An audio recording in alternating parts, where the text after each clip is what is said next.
Just one more dungeon can decide who our champion of the MDI is going to be. BlizzCon, are you ready for the next dungeon? Now, when we look at everything that both of these squads have been able to pull off, we know that Motherlode could potentially be the place where Method NA does turn it around, but Method EU has been firing on all cylinders. Before we jump into this one, I know it was actually Zyronic who said Motherlode is that dungeon. You look at that and you say, okay, this is a good one for Method NA. What is it about them in this dungeon that looks so crisp? I mean, every single time we've seen Method NA play this dungeon, they've been completely crisp with their entire strategies. They've beaten Method EU on this dungeon easily, and Method EU didn't even have any problems. They just had an inferior strategy. So really what I'm interested to see in this dungeon, number one, can Method NA even though they've lost the 2 games, can they bring it back and start a comeback here? Or is Method EU going to somehow come up with a better strategy than what they were running beforehand? Yeah, I am just going to say right now, history can sometimes be just that, because we have seen this matchup before. It's happened in this tournament. Method NA was able to come out on top. We saw it at the LAN. Method NA looked fantastic. They were able to come out on top. Sometimes there is just a dominant force on the day, and Method EU looks like a hurricane right now. They have not dropped a single map. This is 8 in a row right now, and if they can pull down one more, they're going to be completely undefeated on the final day, and they are going to be the first ever team to pull down an MDI championship at BlizzCon. If there's any team that's going to be able to stand up to Method EU's dominant performance, it's got to be their sister team in Method NA. That's got to be the one. And right now, we're already seeing the differences. We're seeing Mistweaver and Arrested Druid coming up onto this one. Both teams dropping their shrouds and moving into this more industrial ring.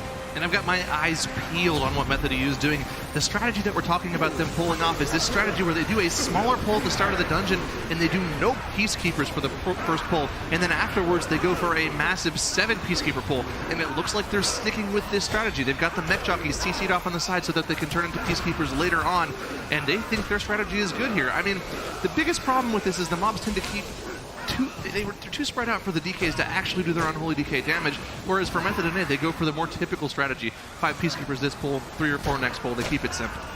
We'll have to see as we go into it. I mean, Method NA has already popped Bloodlust. They do have 3 or 4 Peacekeepers into the pile right now, but it's also, keep in mind, it's Sanguinite going out right here, and it's very, very dangerous having those Peacekeepers, and having any extra healing going on to them can completely mess up your run. So 11% on trash right here for Method EU as they're grabbing all the Peacekeepers. They're all getting activated, and we're going to have a massive mountain of mechs here in a moment. And we're going to see now kiting a lot because he doesn't want to be anywhere near them. Those charge claws go off on him, he is instantly dead. And the thing is here, I mean, like we mentioned, they have to get them stacked up quickly. The Bloodlust is coming out for them, and I mean, we're going to have to see what these Unholy DKs can do if they're stacked up. Right now, it's not looking so hot for them. I mean, Gingy's a power lifter, but right now is a cross-country runner right here. With all the kiting that's required for these guys, there's so many mobs he's trying to be able to rally together. So much damage going to be going out onto him, and while he's got both his defensives in Last Stand and Shield Walled available, it's very important that he's going to be able to kite these in a proper fashion and only take as much damage as he needs to. And the important thing to look at here is the size of these 2 pulls between the 2 teams. They both end up coming out to the exact same trash count, 45% after the 2 pulls. But with the way Method NA is pulling, as long as they're dealing with their Sanguine, their strategy is almost always going to come out on top in the way these 2 teams have been playing. So gotta keep an eye on the Sanguine placement. I think that was the slowest I've ever seen Method NA do that pull. It was slow, and now has been yo-yoing in HP consistently so many times. It looked like he was just about to die before Zalia was able to recover for him and help him out in a very big way. And you're seeing Last Stand and Shield Wall have both been used. We don't have Commanding Shout on cooldown just yet here, but I'm sorry, Rallying Cry on cooldown just yet here. But again, all this kiting, like you mentioned, it takes up a lot of time. Look at how spread out all of these mobs are right now. You have 2 Peacekeepers that are getting no cleave damage whatsoever. Whereas Method NA on the right side, they're always getting some kind of extra damage, whether it's onto thugs, other mech jockeys, or the Peacekeepers themselves, to make sure that they are dying when they need to. And I mean, the other thing to look at here is because they're so spread out, he now also needs to make sure he's not kiting anything through Sanguine. This is an incredibly difficult situation to put your tank in, and you can just see why it's taking them so long to finish this off. I mean, that Peacekeeper could have gotten a tick of Sanguine off if they killed it 2 seconds later. This is just really, really dangerous. But honestly, the way I see them pulling off this pull right now, this is the best they've done this from what we've seen from Method EU so far. I would agree on this one. They've done a much better job rallying these mobs together right at the end, but Method NA's strategy, I think, as you mentioned, is still holding up to be more superior here as they're getting another round of Peacekeepers out. They're grabbing a ton of mobs in together. They're already working on the 40+%. Yep, and this is I believe this is the last pull they're going to do before that first boss, whereas Method EU decides to pull their next trash back into the boss. And this is interesting because this is, like we mentioned, this is the fastest we've seen Method EU pull this off so far, and we're just going to have to see if it's enough to put them ahead of Method NA. They usually pull the boss, I would say, about 30 seconds to a minute before Method NA, but Method NA, just with the extra trash percentage that they get at the start of this dungeon, they almost always pull ahead. Seeing them getting themselves ready as they do pull that Enchanted Emissary. They've got another mech coming into view in just a moment. But I believe they stopped and they zapped that mech jockey over there. So they're going to get him into that next Peacekeeper in just a moment if they are not dropping any combat with it. Good job on to that Enchanted Emissary as well, making sure they had enough slows at their disposal. And unfortunately right now there's a Peacekeeper just sitting in Sanguine. It has healed completely to full HP, and that is the worst case scenario. Those have more HP than every other mob in the instance. They're going to have to chew through everything they just dealt with on that. But I want to mention as well, for Method EU, this is a completely different strategy. We usually see them go to the boss before. They've checked out those VODs from the matches yesterday. They've changed their strategy to try to make it better, and this looks like it's something that's working out for them. Now they're going. They're going to the boss onto this one. They might be delaying that just a little bit, but keep in mind, even though one Peacekeeper was around 60, 70, healed up to full, they had already pulled another Peacekeeper out on top of it, so at this point, if they're already 2 full health Peacekeepers, they might as well grab him, bring him into the boss, and let's get busy with the coin-operated crowd pummeler. And, I mean, this is where they have a chance to get ahead in the dungeon. We know Method NA is going to deal with this final pack, and then they're going to move on to the boss. But, I mean, they're not... Method EU didn't pull the boss that far before when Method NA is pulling it. And we also know that Method NA, they deal with that extractor pull right afterwards as well. So it's actually a lot closer than I thought it was going to be with the way Method EU is pulling. Yeah, these are the key adjustments that we want to look at. And when you're a team like Method EU who's preparing for the grand finals, you're preparing for all of these games, you got to look at, all right, where do we lose if we lost in a straight head-to-head match where nobody's making mistakes?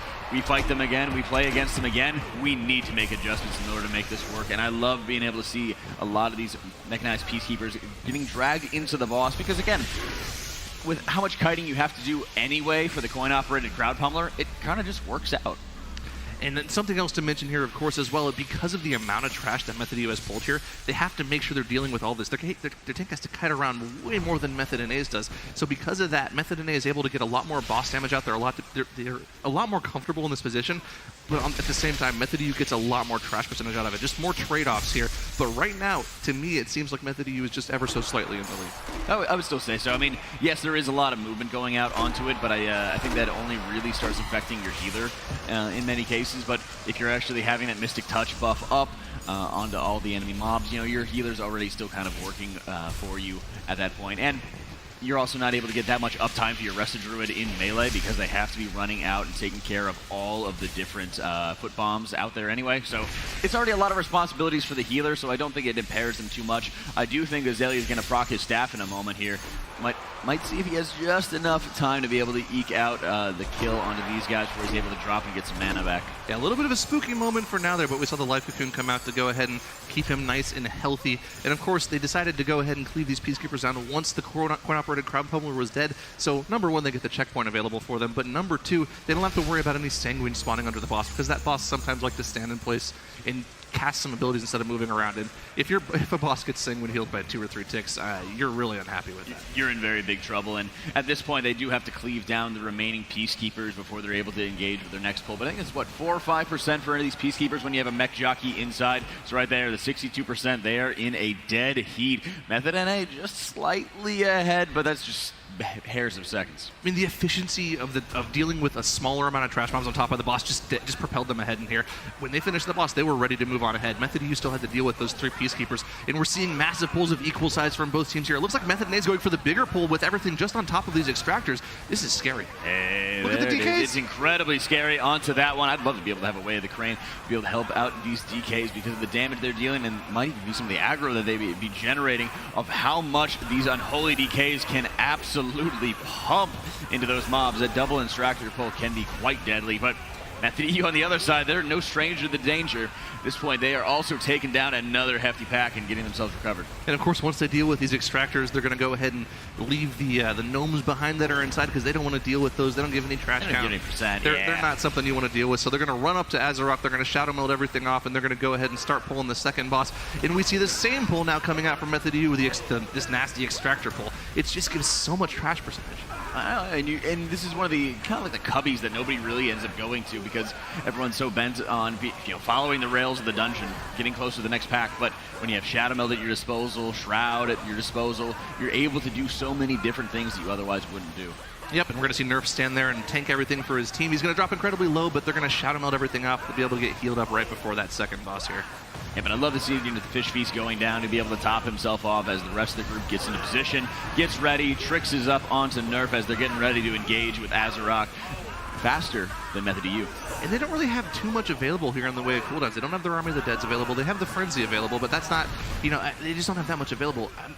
I'm assuming they're planning on pulling this into the boss just for the Unholy DKs to get that extra cleave on top of the boss. And we're going to have to keep an eye on the Fixate RNG here. In an ideal scenario, you get all the Fixates on one person, but it looks like they got the worst possible scenario. They got 1 Fixate on 3 people, but fortunately for Lighty, he's got nothing. He's allowed to just freely AoE as much as possible here.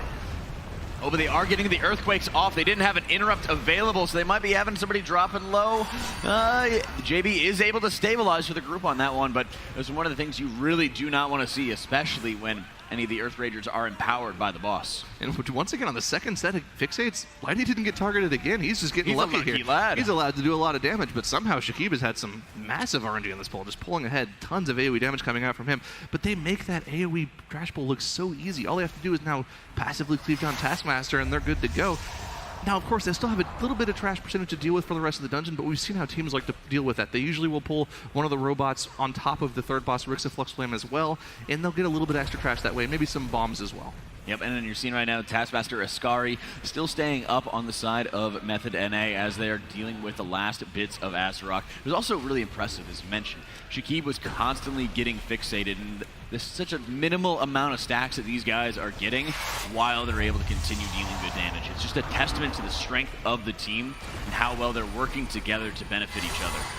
And problems for Method EU is 3 of their Earth Ragers just stood in Sanguine for a second there. That was not ideal. They're going to have to deal with those fixates for just a little bit longer. They each got about 20 or 30% of their health on top of that. That's not really ideal, but at the same time, you can just kite them out and AoE them down passively with the boss. So, it could have been worse. They could have had the boss get healed by the Sanguine Ticks, but that didn't happen for them. But man, Method NA is playing lights out in this second portion of the dungeon. I think that's the biggest takeaway onto this one is that 91% trash left available. They're killing the last couple Stone Furies. They'll be around 93, 94% as they're going to be able to go into the third boss. We've seen a lot of times where those mechs are getting pulled in with the boss, and thankfully they're not having to worry too much about any of the Azerite goop on the ground as it's now ticking as intended. And of course, we're going to see another Shadow Meld skip here going to Rixa Flux Flame. They don't want to deal with any of the trash on the research and development wing because all of this has nasty mechanics that really most people just don't know what it does, me included. I don't really know what any of this does, so we're going to hope that they just completely skip it because it just does too much damage and it's too much to deal with. The knockbacks are nasty. So Shadow Melding that off, going to Rixa Flux Flame's platform, and we'll see what they're planning on doing for that last 7 of their trash percentage. When we did see a couple teams playing in the research and development wing, it really reminded me a lot of that Hunter's Lodge in Waycrest Manor, just that little extra corner on the side there. It was one of those areas where, all right, you have a very specific amount of time in order to be able to kill all these mobs. If you don't, then you're dead. And it was just one of those things that you have to put all your cards in on the table in Waycrest Manor for Method EU strat. They say, we either do it or we don't. And in this way, in Motherlode, when you don't have to do any of those kind of trash pulls, when you're just a little bit more forgiving if you don't have quite as much damage, you always want to be able to make those decisions. And I mean, we have a very, very clear advantage for Method NA here. They're 20% ahead on the boss before Method EU is able to get their Shadow Meld skip off. So really, we're going to have to see some problems coming out for Method NA for Method EU to have any chance of coming back in this dungeon. I'm going dizzy with how many times I'm saying Method. Hey, we can't count them out just yet on this one, all right? Method EU has found crazy ways to be able to pump out more single target damage than their opponents at the weirdest times possible. We still got to be able to deal with another 7% of trash, another 5% of trash for both teams on this one, and 2 more bosses at their disposal. I mean, we've seen a number of times where these teams are just making these incredible comebacks out of nowhere, and you got to keep in mind, they hate to lose, both of these guys. So when they see they've been beaten fair and square, no mistakes, no big errors of any kind on either opponent, they know they need to make those adjustments. So we can't count out Method EU just yet. Look at that heads-up play there from JB. Oh, Nerfy going down. They have a battle Yoda going down as well. Yoda going down as well. JB needs to be able to get that res, but he's constantly getting knocked back, and he almost dies himself. Nerf has regained control, 50% left on the boss, and that's what I'm talking about. Just having simple mistakes, simple deaths right there can be the end of it. Method EU has caught up in boss percentage because of that. They're at the same percentage now, and you have those 2 deaths on the board for 10 extra seconds. This is exactly what we're talking about. Method EU needed to get back in the dungeon. It doesn't matter how clean you play in the first 90% of the dungeon. If you're going to make a small mistake at the end, that lets the other team back in. Forget about a dead heat. Method EU is back in control right now. Dead even in terms of boss percentage, but that extra 10 seconds is incredibly significant. They're equal right now in trash percentage as well. Might even be able to pick some of that up from some of the mines along the way. We're getting really close onto this one as Mogul Razdunk, there we go, is going to be our final boss and will be our decider as to whether this is going to go into more games than 3. I mean, this is going to be so close. They're both, I mean, if both of these teams are completely clean on the last boss, those 10 seconds are going to be the decider here for Method EU. These teams are just, that small mistake is going to cost them the match, if anything. It might at that, and again, it's like a couple second difference. I mean, Method NA did end up killing the boss first, but those extra deaths are very scary. You are seeing some of those mines getting pulled. Likely that we're going to start seeing some of them getting killed and taken advantage of for that extra percentage. Method EU is doing the exact same thing as we speak. You're going to see them get that last bit of percentage from the mines, and then they're making a very big run. Lightfoot potions coming up for both the teams as they're getting ready to go to Mogul Razdunk's room and try to be able to pull out this victory. It looks like this difference in strategy for the final couple of trash percentage has helped Method NA out a lot. killing it. Method EU's killing the specialist instead of letting 4 bombs explode, and that has put Method NA back in the driver's seat here. They're going to be pulling the boss with the percentage they need way before Method EU. But Shakib goes down, Lighty goes down! They were not able to pull off their Shadow Meld skips. JB needs to get another res right now and 10 more seconds of disadvantage. They need to pull the boss right now or they're in trouble. The teams are going to be pulling the boss at almost the exact same time here with a 20-second advantage for Method EU. These guys are just giving it back and forth every single time they make a small mistake. The other team makes a small mistake, and this is going to be a neck-and-neck finish. These healers need to be able to pump their very hearts out as we're getting started. Phase 1 right now for Mogul Razdunk. Couple percentage advantage on the side of Method NA, but a big 20-second disadvantage on their side as well. Man, strap yourselves in, friends. It's going to get close. This is going to be close. And honestly, this intermission phase is going to be the make or break part of the fight. How efficiently these teams can deal with those ads, making sure they can get no misses on any of the stomps. Because at this point, NA just got a favorable Gatling gun right now. They got it right as the boss hit 50% mark, allowing them to pump a little bit extra damage. But so did Method EU. They got the timings down to a T on this one. 41% for Method NA. 39 for Method EU when they hit that transition. Man, and you can even see they have the racing flag down prepared to let their tank intervene to it should he need to. They've got everything that they need to finish off this transition phase, but man, this is going to be so close. They entered the transition phase almost within 5 seconds of each other, and at this point, those deaths are more important than ever. Those 20 seconds on the board with how far close behind Method EU is, that's going to be the deciding factor here. Really will as they're getting those Sky Scorchers down. You even saw it now standing in that pylon there and standing in the stomp with cooldowns up, with Cocoon on him, making sure he was in the right spot when he needed into and soaking up some of those shots that were going out onto the group from the Sky Scorchers. Very important to make sure that they are being soaked up by the tank and reducing the damage onto the group. Method NA's made their way out of that transition first, but Method EU's not far behind right now. 25% left on Mogul Razdunk for Method NA. When it goes down, stop the clock for them, and we're going to see how close Method EU will be to follow. At this point, Method EU is much quicker and is 14% left onto the boss. I don't think Method NA is going to be able to pull out this one, and Method EU will take the series 3-0 and will be our BlizzCon champions.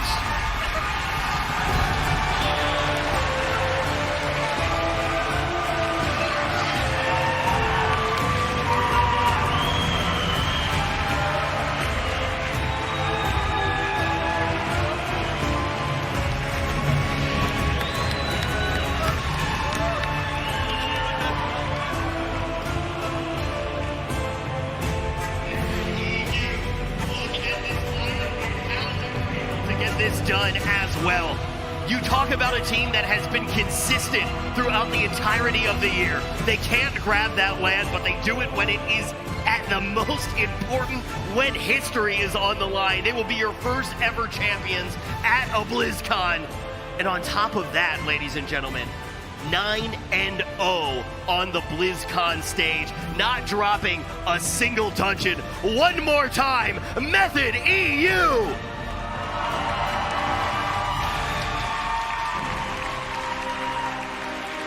When you look at their opponents too in Method NA, such a fantastic team that has been able to do incredible feats throughout the year, being clutched so many times in this environment, in the LAN environment. But when they get here today, I think that the real thing that you have to look at, sometimes a team is just going to strike lightning up on the stage. Method EU not only performs the way that they have throughout the year, but they just look like a supernatural force that cannot be reckoned with. Nobody is going to be able to touch them. As they hoist up that trophy right now, I don't think that there is a question in anybody's mind that this is the best team in the world.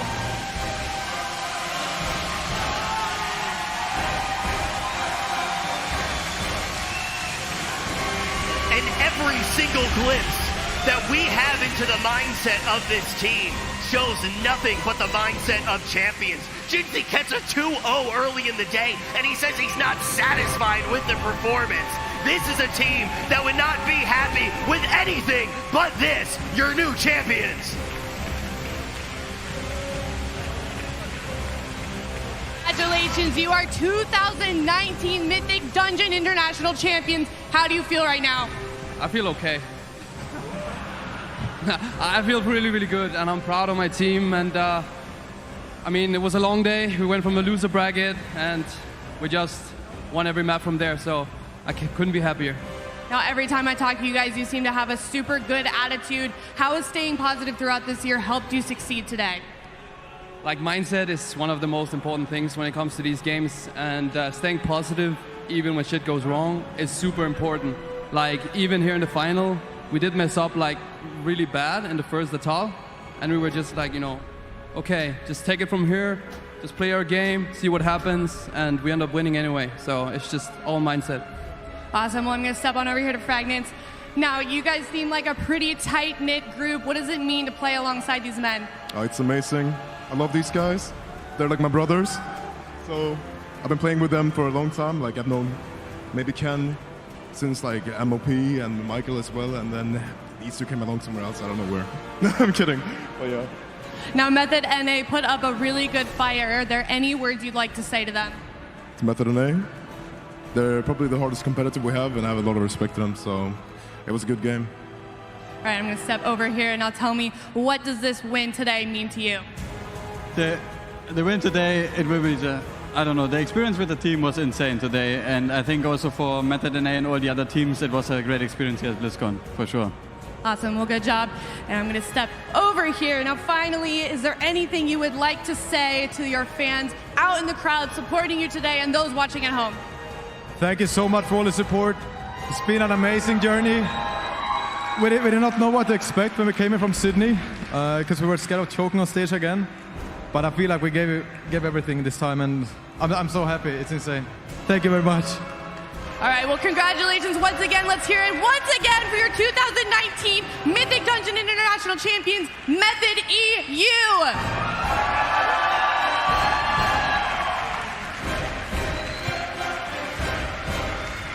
You talk about that mentality that they have. Yeah, at times they weren't perfect, but over and over again, they are able to just sit there and clear their minds, do what needs to be done, and bounce back in a series. And ultimately, they took down 9 dungeons to win this event quicker than most of us are able to take down a key ourselves. They did 9 dungeons so fast. Like 6 hours? Oh, I guess that's just me. But let's actually look at the road that they did have to pull down all of these 9 dungeons, to pull down this victory. And getting knocked down so early, I mean, that's something that's going to weigh on a team's mind as well, especially when the team that you play in the grand final is the team you lost to. Method EU is just Teflon. Nothing sticks to them. They do not carry any burden, any baggage with them when they go into these games, and it shows. Every single time they will they'll miss like a kick, or they'll miss a stun, they'll make some boneheaded move or something like that. They just forget it. They just completely forget about it. They make sure that everybody has what they need in order to recover, and that's what's made them an amazing force to see the entire year. It's not just today. It's not just yesterday. It's the entire year we've seen them. Think about the pressure that's on you in this scenario to be able to take it in stride like that. The prize pool, $330,000. That means that they are going to be grabbing the king share of that, over $140,000. And yeah, they just brush off any mistake that they do have. I was talking to the Aber guys in the back, and because basically they had a better strategy for that Motherlode, and I was like, what do you think is going to be better, momentum or better strategy? And the Aber guys were all unanimous, momentum, 100%. Those guys were so clutch in that Motherlode, they don't make any mistake. Method NA dies on that run, and man, that just cost them the match. That was insane. I think you have to think about, too, when we keep talking about it, this is the first time that we've crowned an MDI champion at a BlizzCon, and you have to think about what that means. A lot of us have maybe watched World of Warcraft esports, whether it is PvP up on this main stage, and a lot of those players, you talk about Sidu when he was able to win, how many BlizzCons he competed in at that point? So many. He's used to the stage. You don't think of that as a factor, but when we look at some of these MDI teams, Ironic, it is going to be a new environment for them, so even the top teams might feel the weight of that. I mean, I've been in part of the PvE scene for so long now, just seeing these guys who I've also known for 5 or 6 years go up on the stage, lift those trophies, have the crowd cheer for them. I'm almost speechless. I gotta say, those trophies are actually pretty heavy. Shinji's making it look a little bit light there, but those trophies are pretty heavy. Ultimately, I'm very impressed with everything that Method EU has been able to do, and when you look at that LAN performance now, it does seem like an anomaly. It really does, and when you just look at it, and when we come into the off-broadcast games, we say, yeah, Method EU's in the loser's bracket or something like that. It's just like, wait, what? These guys, and this is the team that we're looking at, and you also consider where they ended up at Sydney. You're saying, oh, well, they had some chokes, they had some mistakes right there. They've come out and completely dashed any of that. And even looking at Gingy's interviews, he says, we want to be the best. We want to make sure that we're the best every single time throughout. I mean, you look at this as the first time that you're crowning a champion. I don't think that it's very likely that we ever see a champion crowned in such a dominant fashion. An absolute tear from the lower bracket. Congratulations to Method EU. They're going to be the 2019 champion, but we are going to be crowning one more champion on this stage. That's going to be tomorrow. We need to figure out who the best in Arena is. You don't want to miss that. It's going to be kicking off at 12:45 p.m. Eastern and also 9:45 a.m. Pacific time. So you don't want to miss that. Tune in tomorrow to see who the AWZ champion is going to be. But what a fantastic day for the MDI, the Method vs. Method rematch, the Method vs. Method showdown, and it is going to result in Method EU in a dominant fashion being the best team in the world. The first ever champions. We will see you tomorrow.